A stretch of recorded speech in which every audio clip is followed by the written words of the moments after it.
Well, welcome everybody. It's my pleasure to welcome you to another episode of Between Two Somms. I'm here with my very good friend, Jesse Becker. The biggest joy, maybe perhaps out of this interesting time is the ability that I have to interact with you every week when it was normally more like once a month. We've spent a lot of good time together and it's great. Today, we're going to talk about Austria's Danube River Valley. And we're going to be led through that discussion by Jesse, who will be easily self-admitted as an Austrian wine fan at the very minimum, with the full word, fanatic. If you haven't been on one of our webinars before, Jesse Becker is a master sommelier, and he is a brand portfolio specialist for Craft and Estate. That's one of our import divisions here at Winebow.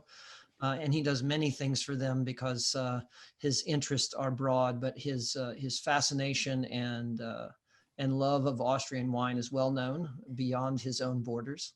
And I'm thrilled to have him lead us through this. My name's Ron Edwards. I'm the director of education, wine education for Winebow in general. And I'm going to play second fiddle here because I should. And Jesse, why don't you lead us down the path of great wine in Austria? Rod, thanks for that nice introduction. It's absolutely true. I'm very attracted to this place, Austria, but it came to me actually through the grape variety Riesling. And I've never actually asked you, Ron, what your favorite red and white grape varieties are. Could you just nail it down to just one? Sure. I have moved from Pinot Noir to Nebbiolo. Oh, yes. Although I still love a good Pinot Noir, Nebbiolo is my go-to. And in white wines, it's now become an even tie between Riesling and Assyrtiko off of Santorini. But Riesling's more broadly available, so Assyrtiko is a very narrow thing. And well, that makes sense for us, right? We're obviously weird people, but you know, those two and a glass of champagne, and I'm a pretty happy camper. Assyrtiko is pretty much the Riesling of the Aegean, right? So yeah, absolutely. Yeah, that's why not so much. We're pretty typical sommeliers. I think you ask 10 sommeliers and 8 of them are probably going to say, yeah, Riesling's right up there as one of my favorites. For me, it's for sure my favorite white grape. Red, I've had my Nebbiolo phase, my Sangiovese phase. I'm pretty sold on Pinot Noir, although really Syrah, Great Northern Rhone Syrah is great, and Blaufränkisch. But for me, where I was going with that is how I got to be so in love with Austrian wine is through Riesling, and some of the best Rieslings in the world come from this area called the Danube River Valley. And so that's what we're talking about today. And so I just wanted to give everyone the sort of big picture here. The Danube is a river that starts in the Bavarian Alps, and it flows 2,800 kilometers all the way to the Black Sea. And it goes through some pretty fascinating parts of the world. Like, you know, you go along Budapest, which is just an enchanting city. And I'm just sort of fascinated by this whole part of Europe here. But we're talking about Austria, and I overlaid that as perfectly as I could, just to show you that it's the Danube sort of cutting through just a very small section of the northern part of Austria there. But we can look at that in greater detail in a moment. If you've seen me present Austria before, you've probably seen this map before. I love showing it on this satellite image because it helps us understand that Austria is a small landlocked country. But most of Austria is the Alps. And so therefore, you can see that all the wine growing happens in the eastern part of the country. And on that map, you see the 4 main wine growing areas of Austria. So the yellow part is called Niederösterreich, Lower Austria. And that's where you find the famous Grüner Veltliners and Rieslings mainly. I'm actually covering with my own head, but then you see Vienna, which is actually a wine region. They have 600 hectares there. That would be an interesting topic for a future webinar. Burgenland. Satz discussion, just that for 30 minutes. That would be cool, I think. I think that'd be cool. It would take that long just to cover all the grapes. No kidding. And Burgenland is the area in red. It is the warmest part of Austria, therefore the red wine area. There's some really famous sweet wine that comes from there as well. And then in the green, you see Styria, which is this just beautiful, very lush green area where they're famous for aromatic white varieties. And so the rest of Austria is for skiing. All the wine happens here, but we're very focused on this particular area right here. So the area in yellow, that's Niederösterreich, but specifically we're kind of getting into some of these areas. When we talk about the Danube River Valley, I suppose we're just talking about these 5 specific regions, wine growing regions. And so Kamptal, KREMSTAL, Wachau, all very, very famous.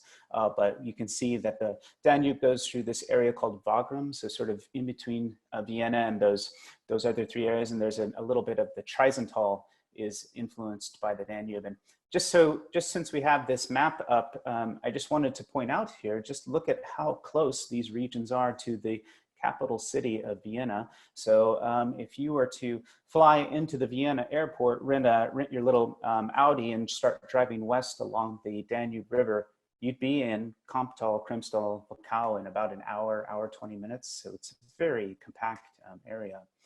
And maybe we can look at some of these regions individually, starting with the Wagram.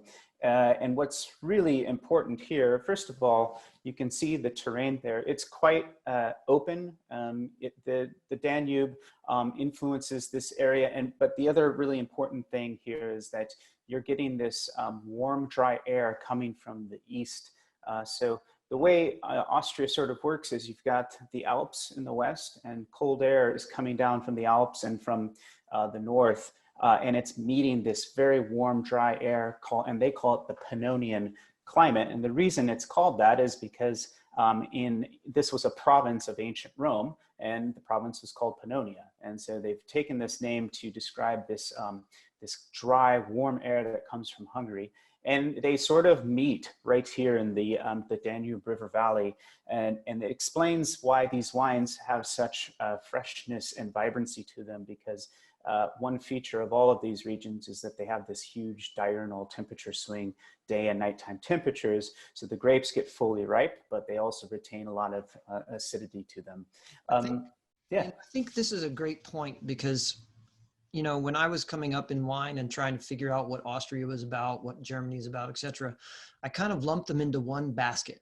Northern Europe, super cool climate, you know, and then as time goes by, you start to go, well, wait a minute, these wines don't really taste like a super cool climate. Maybe I misunderstand something. So this would probably be a really great time to actually delve into the idea of the baseline climate for Austria is why we have such a high level of dry wines coming from there, but not everybody on our call's done that research. So, you know, give them a little baseline about what a Pannonian climate really means as far as, you know, is it like Alsace? Is it like Mediterranean? Well, I think I'd still describe Austria as generally a cooler climate wine growing area. I mean, certainly there's been warmer vintages as of late, but overall I'd call it cool climate wine growing, because one unique feature of all of these wines is that they have plenty of acidity and bright, very expressive fruit. But you definitely see this warm air coming from Hungary, and plenty of sunshine, and the grapes get fully ripe. And so when you make that comparison between Germany and Austria, and we all do it, it's easy to think they must be very similar wines. In fact, they've always had more ripeness here, and I think for that reason, less of a tendency to make those off-dry styles. These wines are traditionally dry wines, and that's true of the Rieslings, and certainly the Grüner Veltliners that they produce here tends to be dry. So if we're going to continue to compare them to anything in Germany, it's not Mosel. No, not Mosel at all. Maybe part of Rheingau. Yeah, maybe or Pfalz. The Pfalz, sure. And you know, Württemberg, that's southern Germany. Mm-hmm. They actually grow fantastic Blaufränkisch there, which they specialize in the Burgenland region of Austria. So yeah, maybe more very southerly Germany. So not as warm as Alsace, not as cool as most of Germany. Yeah. Own thing, but at least we got that distinction in our minds as to why going forward we're really going to be talking about dry wines. Yeah, and when we're in this Danube River Valley region and these different regions we're going to look at, we're mainly talking about, this is the sort of prime area for Grüner Veltliner and Riesling. And I maybe should have said that, of course, Grüner Veltliner is the signature grape variety of Austria. It's 30% of their total plantings is this grape called Grüner Veltliner. But they've also got, they're famous for Riesling. There's a lot less of it than in Germany. There's just 4% of their total plantings are Riesling. But they just happen to be exceptionally great in this Danube River Valley area. And this is what they specialize in. They're dry Rieslings and dry Grüner Veltliners. And from this Wagram area, so you can kind of get a sense of the terrain. It's warmer. They also have this very deep soil called loess. And this is something that Grüner Veltliner loves, and probably one of the reasons Grüner has become one of the signature varieties of Austria is because they've got a lot of this stuff in Austria, a lot of this loess. Now, what is this? This is wind-blown silt and sand that got blown down from the Alps millions of years ago. And it has a bunch of calcareous material in it, but it's loess means loose. And so you can see from that picture, you could probably pick up a piece of that and break it open with your hands.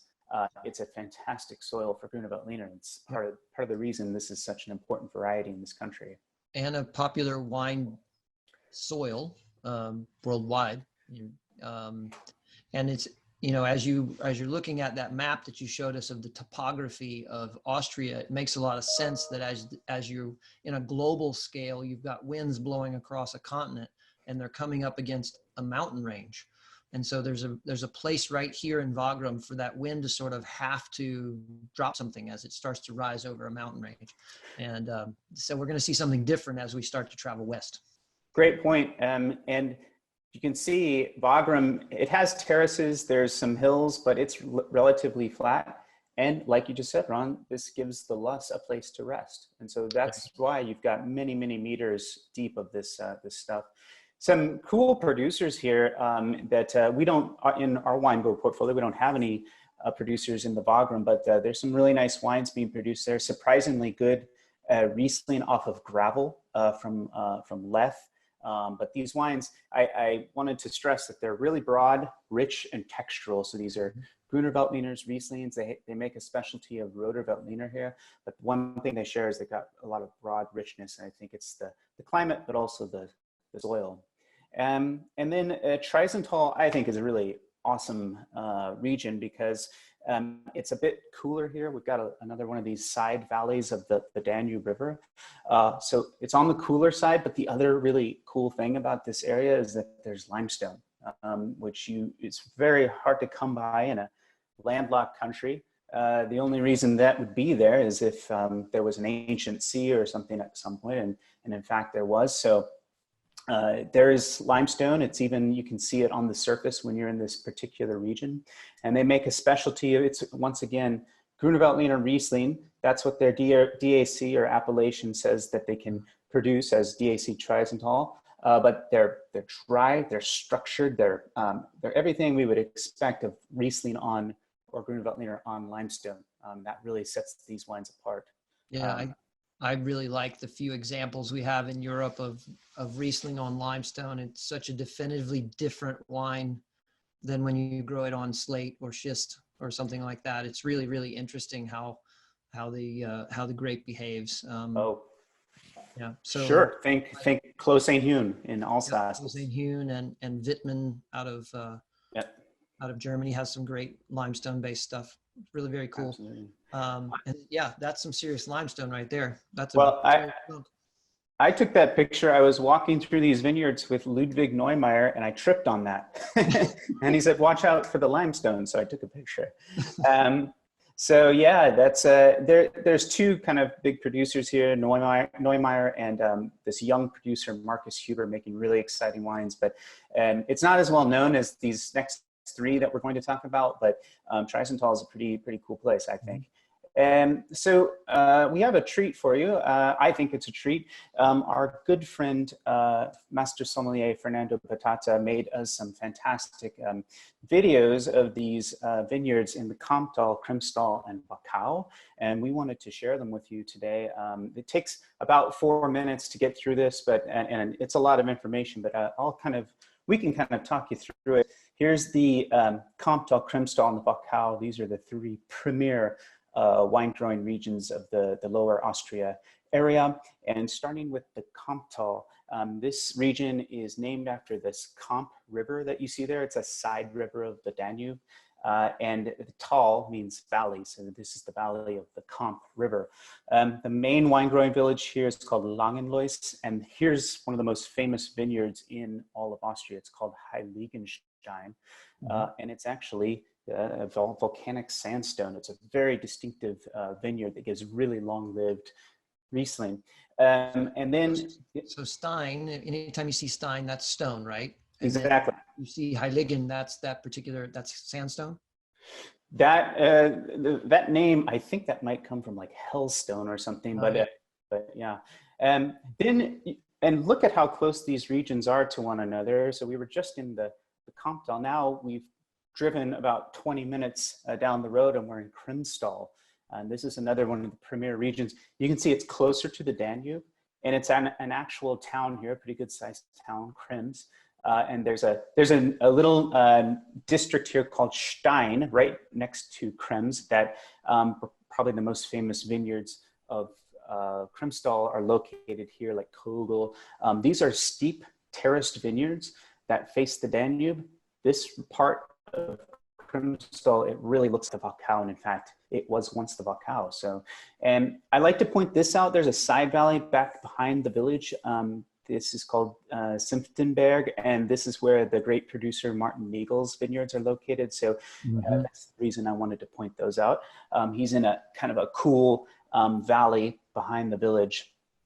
And then it's the Wachau, and the Wachau is tiny. It's just 17 kilometers from east to west, and starting kind of right where KREMSTAL ends is Mautern. This is the village of Nikolaihof. And then on the opposite side of the Danube, this is where we see these very, very steep terraces that are made of dry stone. They don't use mortar, and they spend a lot of their time as wine growers maintaining these terraces. And these vineyards, they might as well all be called Grand Cru. They don't have that kind of classification here, but they're very famous. Kellerberg. Here's one of the great Grand Cru vineyards of the Wachau, the Achleiten. Very steep old vineyard that Prager and both Prager and Rudy Pichler from our portfolio make wines from that famous site.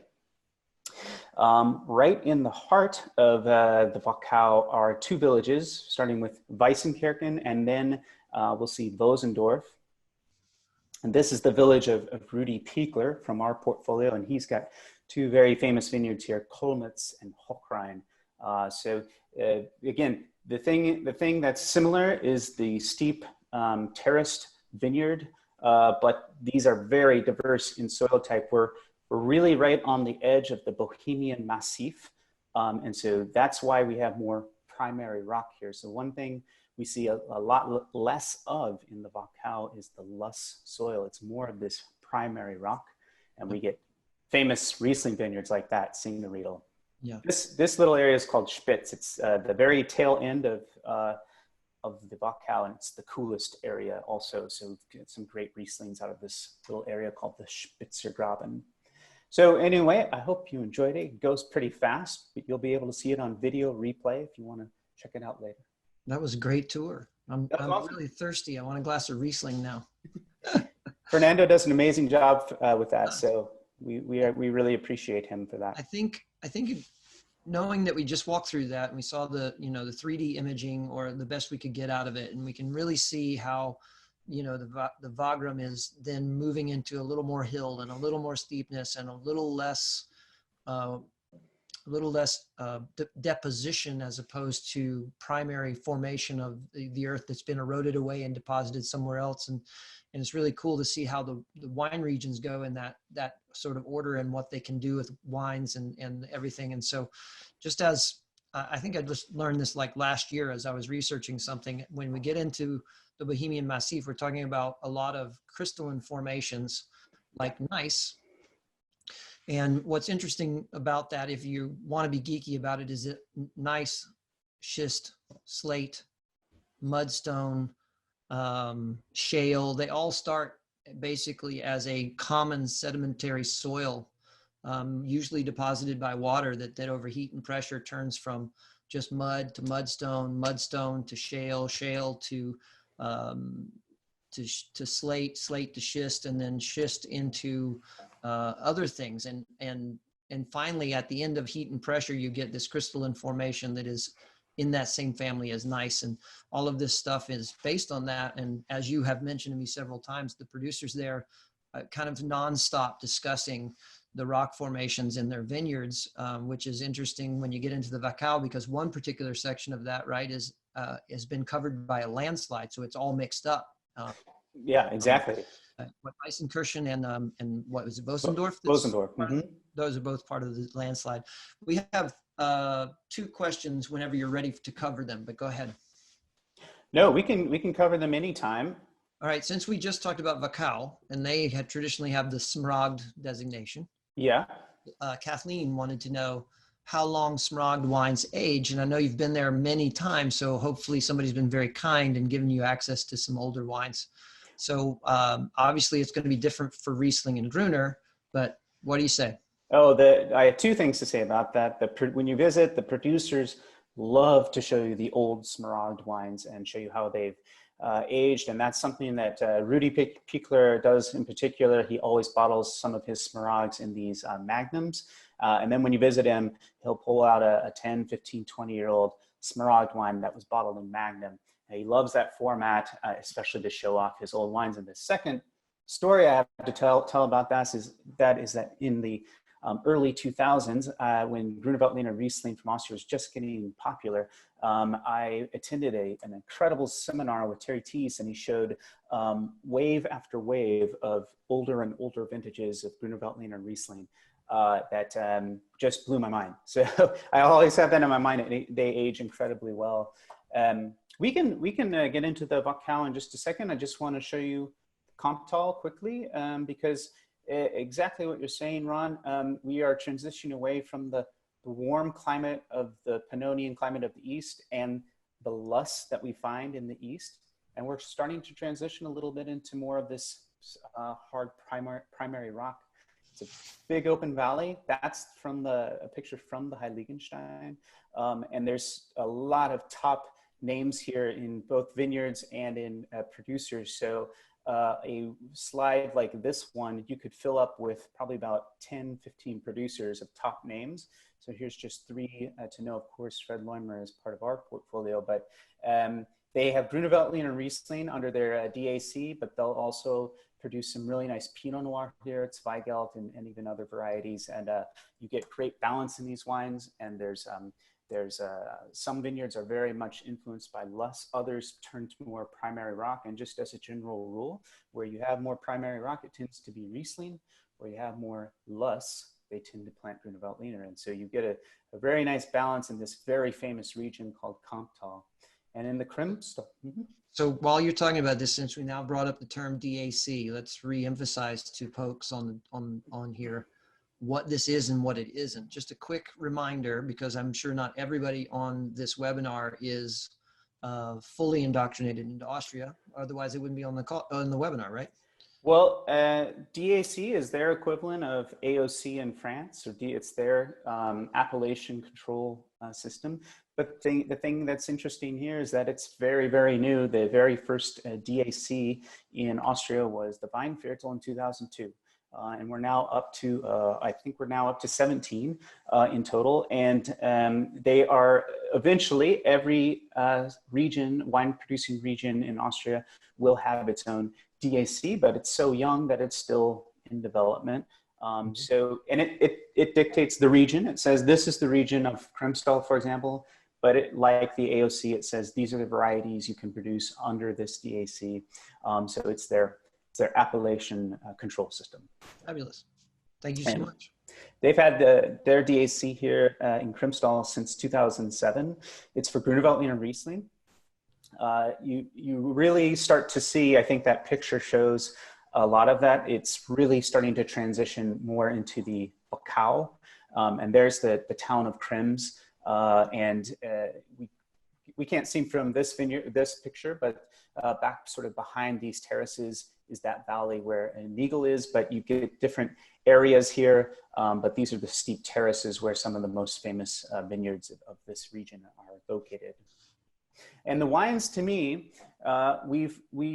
especially in that picture we just saw, this picture right here, they tend to be more of a mix of this loess primary rock. Some of them are very much primary rock sites like the Pfaffenberg or Grillen parts, and these tend to be dedicated to Riesling. So we are transitioning into that type of soil, and also I think if you compare it to a wine from the Kamp or certainly the Wagram, we're less broad now, and the wines are more linear and straight. They have more cut to them, and it's, to me, just starting to show sort of the power that you get from the Wachau. So some famous names there.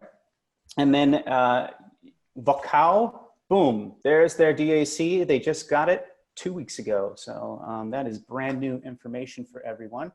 Wachau is now a DAC in Austria. And what does their DAC say? It's for Grüner, they structured theirs a little bit differently.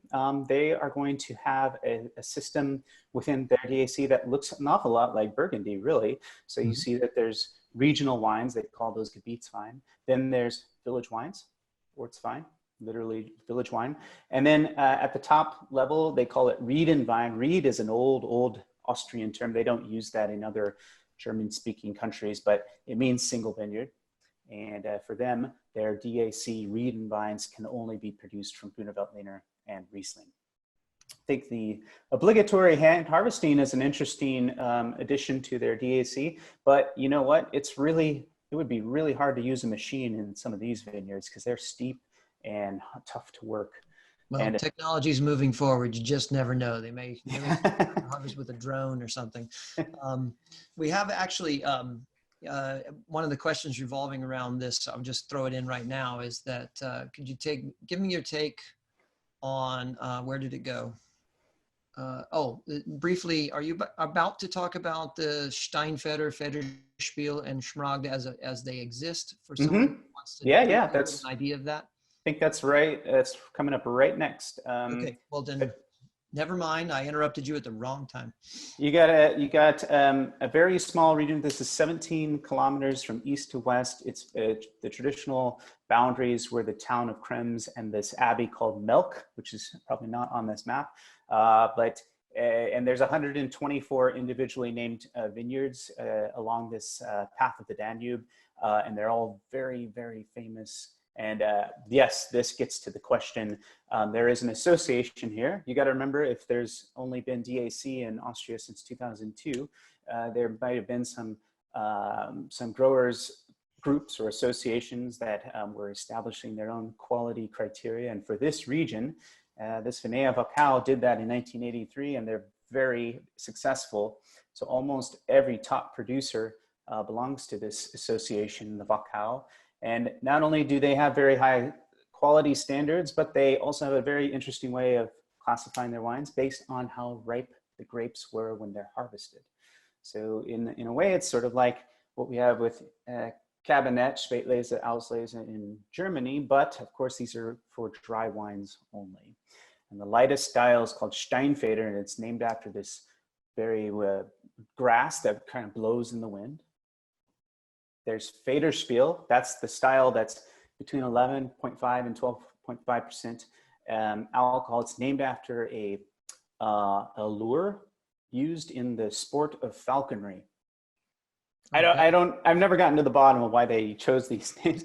I know this one. This is a little green lizard. Smaragd means emerald or emerald green, and that's a little lizard that you see everywhere in the Wachau. They're usually out sunning themselves on the terraces. Yes. So it makes sense that they would say the ripest style is named Smaragd. It means minimum 12.5% alcohol. So, and never to be confused with Smaug, who was a very difficult dragon in A Hobbit's Tale. You don't want to confuse those two. No, you don't. But so I just wanted to wrap this up by saying that yes, they now have a DAC in the Wachau, but they have these categories of ripeness that have been very successful for them. And so not only do they have DAC, which of course is a classification based on origin, that's the whole premise behind the DAC, but they will maintain, as I understand it, their categories of Steinfeder, Federspiel, and Smaragd, because definitely now they're very established, and some of the most collectible and important wines that come from Austria are of these Smaragd wines, these single vineyard wines, Smaragd, that come from the Wachau. Absolutely. Great wines. And yeah, here they are. Well, not only is it just one great vineyard after the other, but when you're in this region, it's hard to find a bad producer. Generally considered, I suppose, in the top 5, you'd have them right here. So Knoll, Altzinger, FX Pichler, and then Prager and Rudy Pichler are in our portfolio. And just as a special bonus for everyone, we want to say thank you.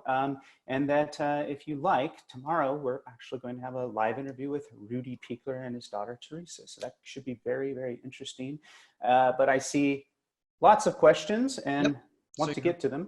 Let's immediately cover, because this is really relevant to what you just talked about with the DAC labeling and all that, plus the Federspiel of tradition, etc. So do we think we're going to see the traditional label of Smaragd, Federspiel, etc. with the DAC designation alongside of it, or are they going to phase that out? I haven't done the research to find out yet. Maybe you have. That is an excellent question, and it does get to be an awful lot of information on the label. And I just wanted to say one thing there is that, there's this producer, his name is Peter Vader Malberg, and he does not belong to the Vinea Wachau. He's a great producer though. And his only issue with the Vinea Wachau really is that are these categories of ripeness, Steinfeder, Federspiel, and Smaragd. He says, why does it matter how ripe the grapes are? I just want to make a great wine from my terroir. So that makes sense to me. Yep. Then I'll go visit the president of the Vinea Wachau, that's Imre Knoll, and I asked him the same question. He said, well, actually, in our region, the grapes never ripen at the same time, even within the same vineyard, and we've always made a selection, and it's just a part of where we are and how our grapes ripen.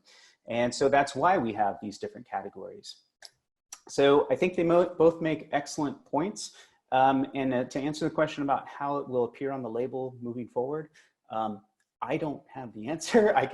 We'll ask Rudy Pichler tomorrow, but there you go. I can only say that the Federspiel, Smaragd categories, they've been really successful for the Wachau region as a marketing tool, and it's hard to see them letting it go.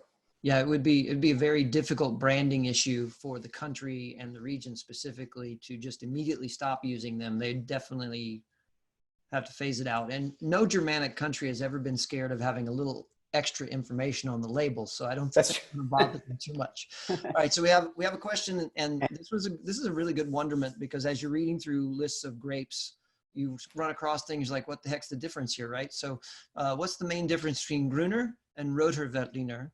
And will Roter Veltliner be a grape to keep an eye on in the future? Yeah, you saw that the Wagram does not have a DAC yet, and part of it is they sort of have this specialty. They've made a specialty of this grape called Roter Veltliner. The varieties are actually unrelated. You would think they would be just a different Roter red, Grüner green, but they're unrelated, and when it comes down to the DNA. But they're both very, very much Austrian grapes from Austria. Roter is, it's broad, textural, rich. It seems to just fit right in with the style of wines that they make in the Wagram. And what was the question? So the question was, what's the difference? Because they haven't, I'm gathering that that person like me hasn't experienced Roter Veltliner and wanted to know, well, you know, what you just said. They're not the same grape. They have a similar name. I have the impression that it's lower in acidity. It's rounder and fatter. It has it can at times have kind of an oiliness to it. But it has a lot of aroma. And some of the producers, even Rudy Pichler, I think still maintains a few vines of Roter Veltliner. So very old traditional grape.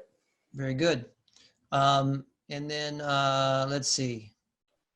I think the last one would really be sort of the same question we get with just about every European region, and that's sort of the how the producers are reacting to warmer vintages than usual. You mentioned at the beginning that they'd had some warmer vintages, so I would think for the Wachau and KREMSTAL and Kamptal that so far it's been a little bit of a blessing more than a curse. But I'll let you address it because you actually converse with them on a regular basis. Yeah, I mean, one of the signatures of Austrian wine is that fresh acidity. And so I think producers generally want to preserve that as much as possible, even in these warmer vintages. And of course, like elsewhere, you ask the question and they usually say, I'm harvesting earlier. But there's a lot of work being done to find ways to preserve the freshness and the identity of these regions. Even given the very warm vintages, but you definitely have seen the vintages as of late they've been on the warmer side. I'm interested to talk to Rudy tomorrow about 2016 because he actually thought the vintage had a lot of acidity and freshness. He calls it a vintage on the cool side, and I want to talk to him about that. Okay. There's a couple more all of a sudden. I think we have time for a couple more. It's only 7 minutes past our time frame and we allot time for questions. So do you having visited there, do you have any idea of this is an oddball question, but it makes sense, the cost of living in Austria? I mean, is it an expensive European country? Is it, you know, moderate? I've always viewed it from the outside looking in as a place that it would be costly to live, but I don't know. When you're visiting, it doesn't seem like it costs so much more than other European countries, but I've never lived there, but I do understand it's a higher cost of living. I mean, Vienna is a really beautiful, well-kept city, and I would imagine it is more expensive. Yeah, probably if you're going to live there and you want to stay a little less costly, you need to get out in the countryside. Definitely don't stay in Vienna. And then this one's an interesting thought. I actually, I'm curious to hear your philosophy on this. There is no right answer to this, Jesse. It's just whatever we happen to decide to spit out. And that is that any thoughts on why the 1 liter format, because we often see 1 liters coming in from Austria, hasn't spread more. This person is talking about it being a great marketing tool in a crowded market. And maybe I have my own theories on why it hasn't spread in this country. I'd love to hear your theory on it. I think that the market for those larger format bottles in the US was spoiled before they got here by the jug size wine or the magnum of everyday wine that is purchased at the grocery store for, you know, a 1.5 liter bottle for $7. And so you see an Austrian sitting next to it for 1 liter, which is half a liter less. Well, it wouldn't be sitting next to it, but it might be on the same retail store. And all of a sudden it's an image issue, sort of like the battle uphill for Stelvin closures. It's I totally see where the viewer is coming from, because on one hand, I think it shows the quality of Austrian wine that even those liter bottles are pretty good quality. You get them, they're stacked up at the store or whatever. But in Austria, they have a bit of a down market image, I think. And I think it's not really where Austria wants to position themselves in the global wine scene. On the other hand, I mean, I think the viewer's making a great point, is that here in the US, the quality tends to be really good on those liter bottles, and they introduce a lot of people to the variety. So, yeah.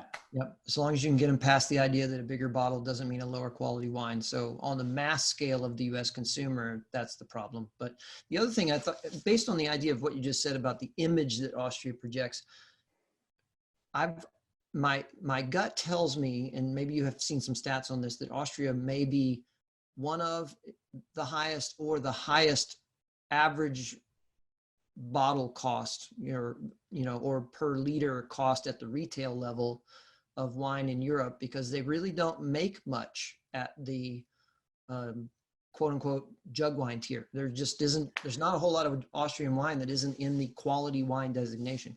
No, this is a country of, tends to be a country of small wine growers who are tending the vines themselves, oftentimes making the wines themselves. We don't have big bottlers of Austrian wine, really. Here's a great example. Even in the Wachau, there is a co-op. It's called the Domain of Wachau, and many growers contribute grapes to the co-op. But here's the thing: the co-op is really, really excellent. Like, it would be a great winery in some other country. So it is for sure in Austria. So I think it just shows they have their eyes set towards quality, and that's the image they want to put out in the market, and that's what they do. Yeah, and I'm glad of that. Makes me very happy. Well, this has been a true pleasure. We have exhausted the questions for the moment, which is amazing, because I bet if we stay on for another 10 minutes, there'll be 40 more. But we need to let everybody else get back to work or whatever they're doing right now. And Jesse, always great to hear you talk about Austria from such a great desire and love. And I look forward to next week's conversation. Make sure, everybody, that you email for the registration link, or look for an email that's coming to you. I'm not sure if are we sending out a promotional email for this through HubSpot?